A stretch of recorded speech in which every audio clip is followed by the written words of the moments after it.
Bienvenue dans Capital Humain 3.0, le podcast qui explore les nouvelles façons de penser le travail, le leadership et la transformation des organisations. Je suis Johan Darquest et dans chaque épisode, je vous propose un regard décalé, éclairé et profondément humain sur les enjeux RH, managériaux et sociétaux d'aujourd'hui. Prêt à remettre du sens, de la conscience et de l'intelligence collective au cœur de nos pratiques? Alors c'est parti! Alors bonjour et bienvenue à tous dans Capital Humain 3.0. Aujourd'hui, j'ai l'honneur de recevoir Caroline Diard qui va se présenter, nous parler de son parcours et aussi de son unicité. Aujourd'hui, nous allons parler d'un sujet qui est pour moi, j'ai intitulé cette émission ainsi, les coulisses d'une révolution silencieuse. Et vous allez comprendre pourquoi à travers l'échange que j'aurai avec Caroline. Alors bonjour Caroline et bienvenue. Bonjour Johan, merci pour l'invitation. Avec grand plaisir. Alors, je vais commencer par dresser un portrait très rapide. Alors, déjà, votre parcours est remarquable. Vous êtes passé de DRH à consultante RH et aujourd'hui à professeur et chercheuse en management de ressources humaines. Alors moi, ce qui me vient, c'est comme question, c'est qu'est-ce qui vous a poussé vers la recherche académique après une longue expérience professionnelle? Alors pour tout vous dire Johan, en fait j'avais ce projet dès le départ, à l'issue de ma formation initiale. Donc j'ai fait un DESS au CELSA. Alors le DESS pour les plus jeunes qui nous écoutent, c'est un Master 2. Et j'avais à l'époque réalisé un stage de fin d'études au Catral, qui était l'agence du conseil régional qui s'occupait de l'aménagement des temps.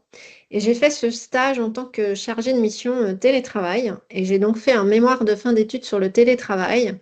Et j'ai donc réalisé une étude sur les questionnaires qui avaient été remplis par 5000 ingénieurs par rapport à leur vision du télétravail à l'époque. Alors ça s'inscrivait vraiment dans un contexte très précis, hein. On était au moment de la mission Breton, donc mission interministérielle, et on travaillait sur le déploiement de bureaux de voisinage, donc l'ancêtre du coworking. Et ma mission était d'évaluer les possibilités de faire travailler des collaborateurs de grandes entreprises comme IBM à l'époque, dans des gares aménagées en espaces qui s'appelaient à l'époque voisinage, mais qui sont en fait des espaces de coworking. Alors le projet a jamais vu le jour, mais il y avait une vraie volonté publique de développer ce télétravail qui en fait était du travail à distance à ce moment-là. À l'issue de ce stage, j'ai envisagé un travail doctoral et puis finalement j'ai fait un choix de faire une carrière de praticienne. Et je suis arrivée tout à fait par hasard dans l'enseignement pour remplacer un prof à l'université de Savoie. Et en fait, ça m'a beaucoup plu. Et j'ai décidé de préparer une thèse de doctorat sur le thème des facteurs d'acceptation des caméras de vidéoprotection par les salariés dans les entreprises. Ok. Alors justement, quels enseignements issus de votre vécu terrain alimentent votre démarche de recherche, et notamment plus spécifiquement sur le télétravail et les modèles hybrides? Alors en fait, le télétravail, vous l'avez compris, j'ai fait un mémoire de fin d'études sur ce sujet-là. Donc c'était un sujet qui était un sujet très peu exploré, hein. On était dans les années 90. Donc c'était un enjeu. On ne parlait pas de RSE à l'époque, mais en réalité, c'était un enjeu développement durable RSE. Ce que voulait le gouvernement avec le télétravail, c'était réduire les temps de transport et surtout réduire la pollution. Donc ça, c'était un peu l'idée de rapprocher les collaborateurs de leur employeur, en fait, par le travail à distance. pas poursuivi, comme je vous le disais, avec une thèse là-dessus, mais moi, quand j'ai été RH, j'ai mis en place du télétravail de façon très ponctuelle dans le cas de situations familiales un peu compliquées avec mutation du conjoint. Et donc, j'ai mis en place du télétravail. Donc, c'était un peu à la marge parce que j'ai eu la chance d'être dans des entreprises où les dirigeants étaient ouverts sur ce sujet-là. Ensuite, quand j'ai été dans le domaine de la recherche, j'ai recommencé à m'intéresser au télétravail en 2017 avec les ordonnances Macron, qui ont un peu facilité les choses au niveau du formalisme sur la mise en œuvre du télétravail. Et à ce moment-là, je me suis intéressée essentiellement aux accords d'entreprise, qui étaient peu nombreux, et en particulier dans les banques. Donc j'ai commencé comme ça, et puis j'ai fait aussi une étude de cas sur une entreprise qui mettait en place le télétravail un jour par semaine. Mais ça, c'était avant 2020. Donc je me suis intéressée à ce sujet un peu en amont, et puis d'un seul coup, on a tous été confinés. Donc on a été plongé dans un télétravail contraint du jour au lendemain, télétravail dégradé. Et à partir de ce moment-là, ben, finalement, on a eu un terrain d'études gigantesque sur ce sujet-là, ce qui était beaucoup plus compliqué avant le confinement. Et donc, ça m'a permis de réaliser des études sur différents sujets, notamment sur la relation managériale, sur les risques en situation de télétravail, donc risques psychosociaux, contrôle des salariés, harcèlement et risque cyber, risque de fraude. Alors justement, dans la suite logique de tout ça, vous avez travaillé sur l'hybridation comme réponse sur mesure à un besoin d'équilibre vie perso, vie professionnelle. Qu'est-ce que vous pouvez y voir comme opportunité et limite aussi dans ce modèle? Alors, l'hybridation, en fait, elle correspond à un changement de l'organisation du travail avec davantage de flexibilité. Alors, cette flexibilité, elle peut être à l'avantage de l'employeur ou à l'avantage du collaborateur. Ça dépend, mais en tout cas, c'est une flexibilité. Et cette flexibilité, elle peut permettre de réduire les temps de transport, d'avoir une meilleure conciliation des temps de vie, c'est-à-dire les temps sociaux, les temps familiaux et le temps de travail. Donc cette flexibilité, elle nécessite aussi une agilité de l'organisation, donc un formalisme, si possible, pour que ce soit assez clair, et surtout des aptitudes du manager pour gérer cette flexibilité. Alors cette flexibilité, on peut ne voir que des aspects positifs, parce que concilier une vie personnelle et une vie professionnelle, ça paraît positif, mais c'est aussi dangereux parce que cette flexibilité peut produire une imbrication des temps. Et une imbrication des temps, ça veut dire qu'à un moment donné, il y a les rôles qui se confondent. Donc, on va mélanger les temps. Donc, on va mélanger du temps familial avec du temps de travail. On va mélanger les espaces aussi, c'est-à-dire que le domicile devient le lieu de travail et vice-versa. Le lieu de travail peut aussi être assimilé à un temps personnel parce que sur son lieu de travail, on va réserver un billet de train, on va réserver ses vacances. Donc finalement, il y a une sorte de porosité des frontières, de brouillage, ce que d'autres chercheurs que moi ont documenté très bien avant qu'on soit confiné, hein. Cette notion de porosité, elle avait déjà été identifiée avant. Là, ça s'est un petit peu accéléré avec le confinement. Bon, aujourd'hui, on n'est plus sur du télétravail contraint, c'est plus du télétravail dégradé, c'est plutôt du télétravail qui est négocié et qui correspond à des fortes attentes. Alors, attentes des candidats qui postulent vont poser la question de l'hybridation et puis aussi attendre des collaborateurs. Alors on l'a vu, hein, à la Société Générale, il y a eu une grève parce que l'employeur voulait revenir en arrière. Donc c'est vraiment un outil de marque employeur et ça permet finalement de repenser l'expérience collaborateur différemment. Alors justement, vous avez évoqué la marque employeur. Donc j'aimerais bien vous poser quelques questions là sur ce sujet. On a parlé de la banque notamment. Euh, alors dans la banque, vous parlez d'un nouveau paradigme pour attirer et retenir les talents, notamment avec la flexibilité et l'attractivité. Alors quel est le nouveau modèle RH qui émerge de cette dynamique? Alors, je ne sais pas si vraiment on peut parler d'un modèle RH à proprement parler. C'est plutôt une stratégie différente de marque employeur. Avant qu'on soit confiné, dans les annonces, il était rare de voir la mention télétravail ou travail hybride. Depuis qu'on a été confiné, on voit de plus en plus dans les annonces cette mention. Ça veut dire que les services RH ont pris conscience que c'était un élément fort des conditions de travail qui pouvait déclencher finalement des candidatures et aussi l'acceptation d'une offre d'emploi et la signature d'un contrat de travail. Alors, le télétravail, il est devenu en fait une forme de rétribution, au même titre qu'on a des tickets restaurants ou des chèques vacances ou une complémentaire santé avantageuse. Le télétravail est perçu aujourd'hui comme un avantage. Alors, d'autant plus quand il est formalisé dans un accord d'entreprise où finalement vous rejoignez l'entreprise et c'est pas un acquis, mais en tout cas, c'est écrit dans un accord. Alors évidemment, malheureusement, un accord, on peut le dénoncer et il arrive aussi à échéance, donc il faut le renégocier.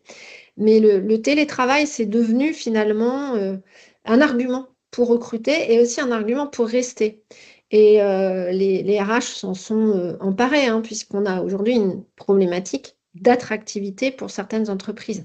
Il y a des difficultés à recruter dans beaucoup de secteurs. Alors ça se tasse un petit peu, mais les chiffres n'indiquent pas de renversement de tendance pour l'instant.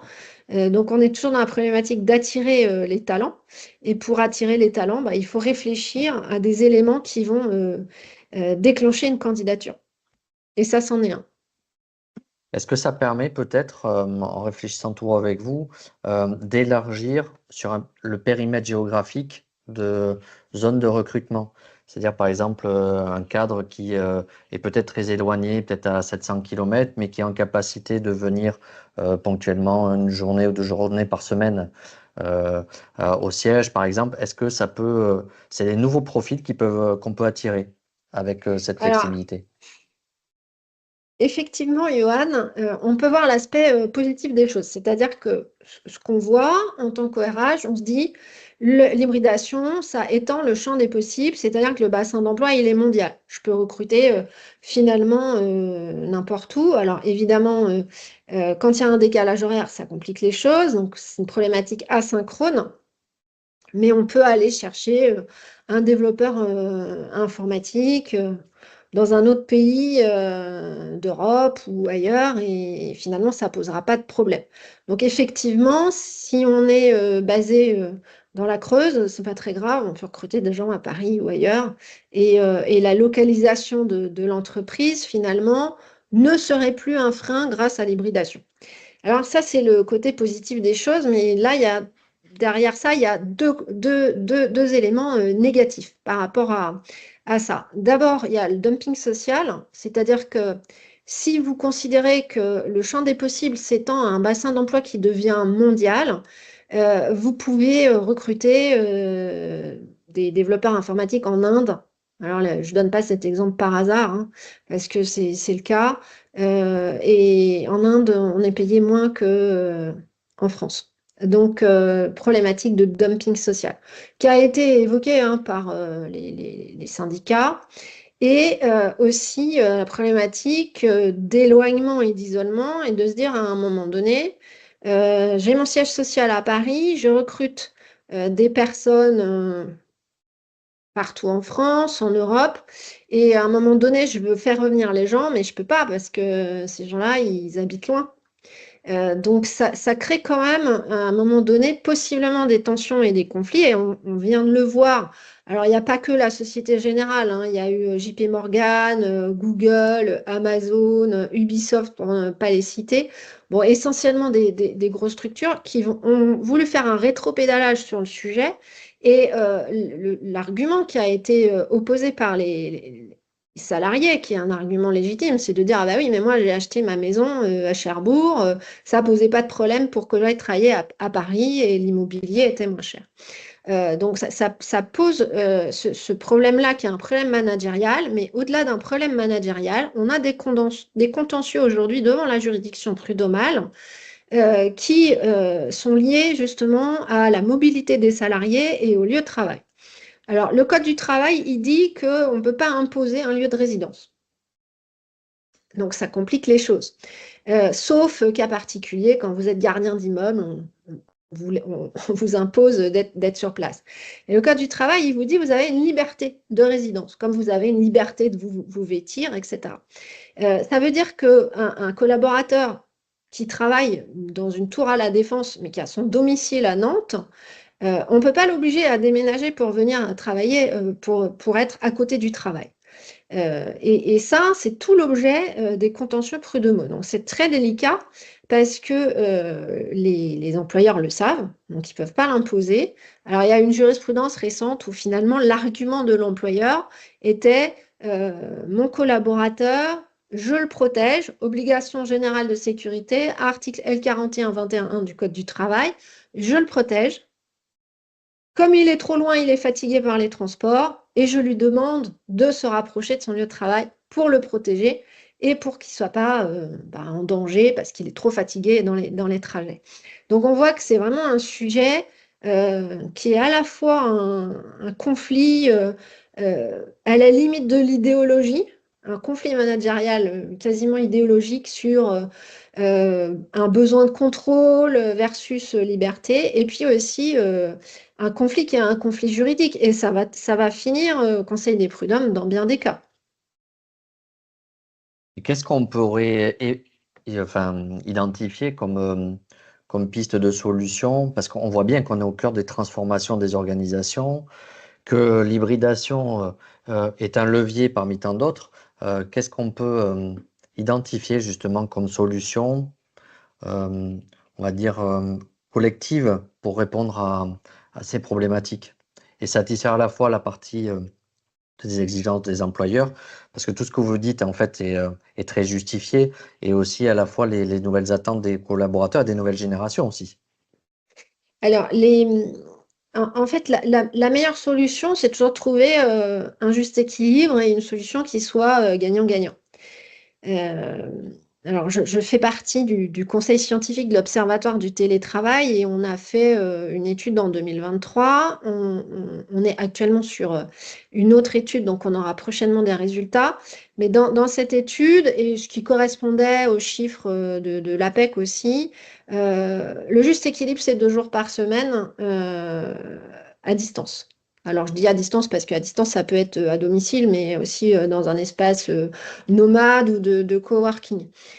Donc, il y a un juste équilibre. C'est-à-dire que trouver un juste équilibre, ça permet de préserver le collectif de travail et ça permet aussi de protéger le salarié contre l'isolement et aussi les risques psychosociaux qui peuvent en découler.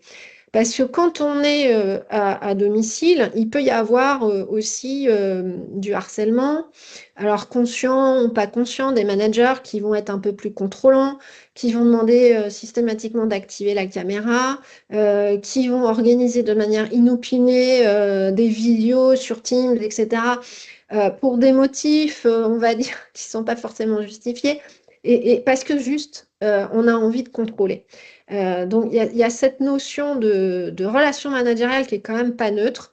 Et trouver un juste équilibre, ça permet aussi aux salariés d'intégrer son collectif de travail, de ne pas être coupé aussi des informations qui sont des informations parfois formelles ou informelles, mais en tout cas de ne pas être trop éloigné de ça. Et ça permet aussi au manager de voir comment va son collaborateur. Parce que sur des risques psychosociaux, sur des situations de stress ou d'anxiété, il y a ce qu'on appelle les signaux faibles. Des gens qui prennent du poids, des gens qui perdent du poids, des gens qui visiblement ne dorment pas, qui ont des consommations addictives aussi. Si vous êtes à distance, vous ne le voyez pas. Et ça, c'est ce qui a fait défaut pendant le confinement, c'est-à-dire qu'il y a des personnes qui se sont trouvées dans des situations de détresse et en fait, on ne l'a pas vu venir et les managers n'ont pas pu les aider.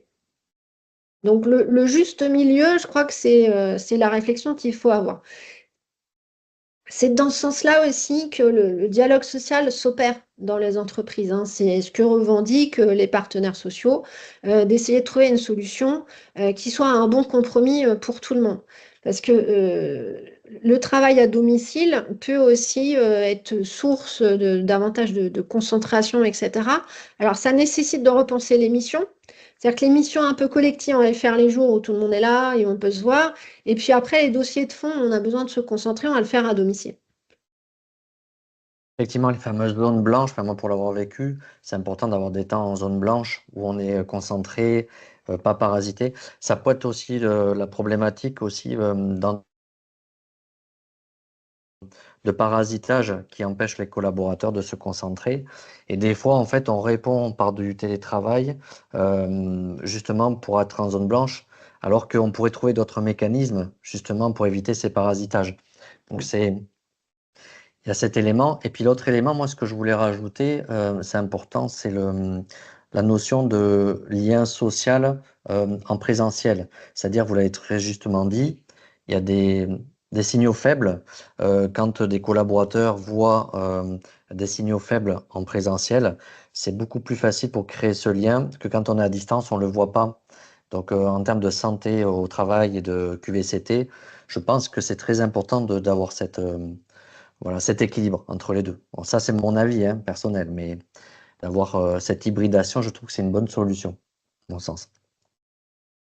Alors, peut-être ajouter quelque chose, c'est que ça dépend aussi beaucoup des missions, donc des postes, et Mmh. ça dépend aussi des personnalités des collaborateurs, hein. Vous avez des personnes qui adorent travailler seules et qui ne percevront pas la notion d'isolement et elles vont pas comprendre de quoi on parle parce que elles sont un peu solitaires. Et puis, vous avez des personnes qui ne supportent pas de travailler seules à domicile parce qu'elles n'arrivent pas à gérer leur temps. Alors, il y a ça, hein, il y a cette capacité finalement d'autodiscipline et d'auto-organisation. Parce que des personnes que j'ai rencontrées hein, dans le cadre de mes études me disent, ah bah oui, mais moi, voilà, je me connecte très tôt le matin et puis ensuite, une fois que je suis partie sur un dossier, j'ai du mal à déconnecter. Donc, c'est aussi une surcharge mentale, l'hybridation, si on ne sait pas gérer correctement la déconnexion. Alors, je trouve ça très juste et donc c'est pour ça il y a des approches globales comme vous expliquez, mais il y a aussi à côté à mener une personnalisation en fonction mais des personnalités justement de l'entreprise. Donc, c'est tenir compte de ça peut-être. Donc, je Alors, pense que c'est ça peut là être important. où le rôle du manager est important parce que finalement, c'est le manager qui est censé connaître ses équipes et Oui. toujours essayer de comprendre et d'identifier avec qui on travaille et sur quoi précisément les individus travaillent. Alors, quand vous gérez 3 personnes, c'est assez simple, mais quand vous en gérez 150, ça devient plus compliqué. Complètement. Alors, j'aimerais parler d'un autre sujet avec vous, bon, qui fait actualité, c'est l'intelligence artificielle. Euh, alors, j'aimerais avoir votre avis sur un petit peu comment l'intelligence artificielle impacte les transformations des organisations et sur le volet RH. Et est-ce que vous pouvez le raccorder sur les sujets qu'on a évoqués précédemment? Alors, l'intelligence artificielle, aujourd'hui, c'est un outil qui est devenu un outil incontournable et en très peu de temps. Donc, ce qui est particulier dans l'intelligence artificielle, c'est une technologie qui, d'une part, s'est développée très vite et qui a été acquise très rapidement dans les entreprises. Donc, ce qui peut être positif parce qu'on a su s'approprier plus ou moins bien l'outil, mais qui peut aussi être dangereux parce que la gestion des compétences, les process n'ont pas toujours eu le temps de suivre. Donc, l'enjeu pour les professionnels RH, les services RH, c'est d'être vraiment partie prenante dans la décision d'intégrer l'intelligence artificielle. Alors, ça veut dire qu'il faut travailler avec d'autres départements, la DSI notamment. Service juridique aussi, parce qu'il y a la problématique des données personnelles. Donc, il faut être capable de se déployer sur ce sujet-là en mode projet et être moteur sur la mise en place d'outils pour soi en tant que RH, c'est-à-dire outil de recrutement, outil de retranscription d'entretien d'évaluation, de synthèse d'entretien d'évaluation, par exemple. Et aussi prendre la casquette de dire je fais monter mes collaborateurs en compétences. Alors les services RH, c'est quand même pas simple pour eux parce que non seulement ils doivent se réformer au niveau de leur process, parce que l'intelligence RH, en fait, enfin l'intelligence artificielle en RH, elle va de toute façon gagner toutes les étapes de vie du collaborateur dans l'entreprise, hein, de la rédaction de l'offre d'emploi jusqu'au départ du salarié. Et on peut trouver des outils qui vont accompagner le service RH. Donc déjà, il faut se l'approprier pour soi et modifier les process RH. Et en plus, il faut accompagner tous les collaborateurs dans la montée en compétences. Alors la montée en compétences, c'est une chose, mais c'est aussi faire de l'information, de la prévention sur les aspects éthiques, sur les usages et sur la gestion des données. Et tous les risques qui vont derrière, c'est-à-dire les risques de fraude et les risques cyber. Donc il y a vraiment un chantier Colossal. qui est quand même de grande ampleur pour les RH. Ça faisait longtemps qu'on n'avait pas eu un gros chantier comme ça. Alors, moi, je vois de plus en plus, pour en discuter avec d'autres DRH, c'est de plus en plus prégnant l'IA dans tous les process, comme vous l'avez dit. Et il y a une question qu'on se pose, et que je vous pose aussi, c'est quelle posture on peut adopter pour que ça reste tout ça un peu humain? Parce que la tentation est grande de déléguer beaucoup, beaucoup de choses à l'IA, mais comment on garde cette valeur ajoutée de l'être humain, justement? Alors, il faut se dire qu'à un moment donné, il faut identifier des tâches qui sont chronophages et qui n'ont pas de valeur ajoutée. Et se concentrer sur des tâches un peu plus stratégiques, réflexives, avec valeur ajoutée. Et se dire que l'intelligence artificielle, c'est un accompagnement et qu'il faut toujours se mettre en posture de prise de recul et d'analyse et de ne pas faire systématiquement confiance à l'intelligence artificielle. Alors, c'est la même chose sur d'autres outils. Quand on est, enfin, je prends l'exemple d'un logiciel de paye. Le logiciel de paye, ça fait très longtemps que ça existe. Quand vous implémentez un nouveau logiciel dans une entreprise, vous faites des tests, en fait, et vous faites des tests par rapport à votre paramétrage. Donc, vous regardez, par exemple, sur les jours de fractionnement, sur les congés, est-ce que ça ressort correctement? Parce que ça, c'est une petite problématique en paye qui ne passe pas toujours bien dans tous les logiciels. Donc, en fait, vous avez la machine qui est paramétrée, que vous avez paramétrée, qui vous aide. Ce n'est pas vous qui produisez le bulletin de salaire, mais vous avez la compétence technique pour dire, est-ce que mon paramétrage est efficace? Est-ce que mon bulletin, il sort correctement avec des petits points qui sont des petits points de contrôle? C'est un peu la même image. Oui, complètement. Alors, on va arriver vers la fin de notre émission et j'ai deux petites questions encore à vous poser. La première, c'est au regard de votre double expérience, donc à la fois en tant que praticienne RH et chercheuse, quelle est votre vision du futur du travail? Comment, si on fait un peu de prospective, selon vous? Alors, si on peut résumer vraiment en un mot, je pense que le futur du travail va être flexible. C'est-à-dire que la tendance est à la flexibilité, alors pas seulement sur l'hybridation qui a été notre propos, mais sur la gestion des temps, donc le temps partiel, sur l'aménagement de la semaine de travail, semaine de 4 jours. La notion de flexibilité, elle est importante, à la fois pour les entreprises, parce que c'est un outil de performance et de compétitivité pour le coup. Et la flexibilité, elle est aussi importante pour les collaborateurs, puisque c'est aussi une demande. Et il faut se dire que le futur du travail, il va s'inscrire dans des éléments contextuels. Et les éléments contextuels, bah, ils sont incertains. Et ces éléments, c'est quoi? Bah, c'est la crise démographique. Bon, on voit qu'on a une population qui vieillit, donc ça veut dire qu'il faut repenser le travail pour les seniors. Ça peut-être remplacer les seniors petit à petit avec du tutorat, etc. Donc, c'est une réflexion RH. Il y a aussi les éléments contextuels liés à la société, comment se transforme la société, la culture, les mentalités.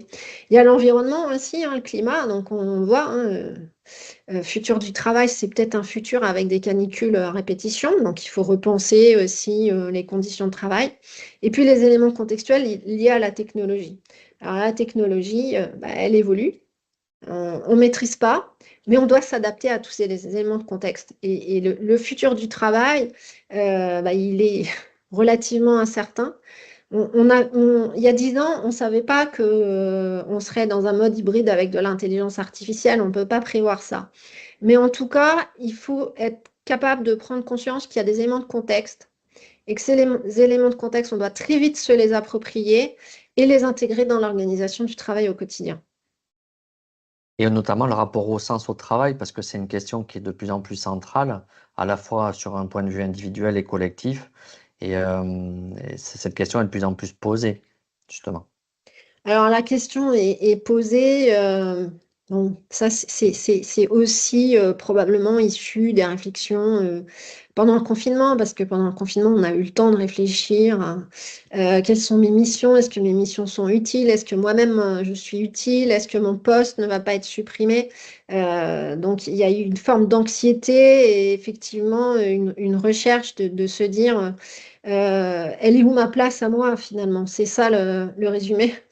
Mmh, complètement. Alors, pour terminer, ma dernière question, ça serait, est-ce que vous pourriez donner un conseil concret pour les entreprises qui voudraient repenser leur stratégie pardon, RH à la lecture de tout ce qu'on s'est dit précédemment? Alors, c'est un peu ambitieux de dire qu'on peut repenser totalement une stratégie RH. Je pense que les dossiers un peu urgents du moment, c'est de se dire qu'effectivement, il faut intégrer la notion de flexibilité et pas que l'hybridation. Donc ça, c'est vraiment une réflexion dans les stratégies RH et intégrer les nouveaux outils d'intelligence artificielle à la fois, comme je vous l'ai expliqué, dans les process RH et aussi dans les métiers des collaborateurs de l'entreprise. En tout cas, merci beaucoup, Caroline, pour tout votre partage, votre vécu. Je pense que ça a intéressé beaucoup, beaucoup d'auditeurs. Est-ce que vous avez un petit mot pour conclure?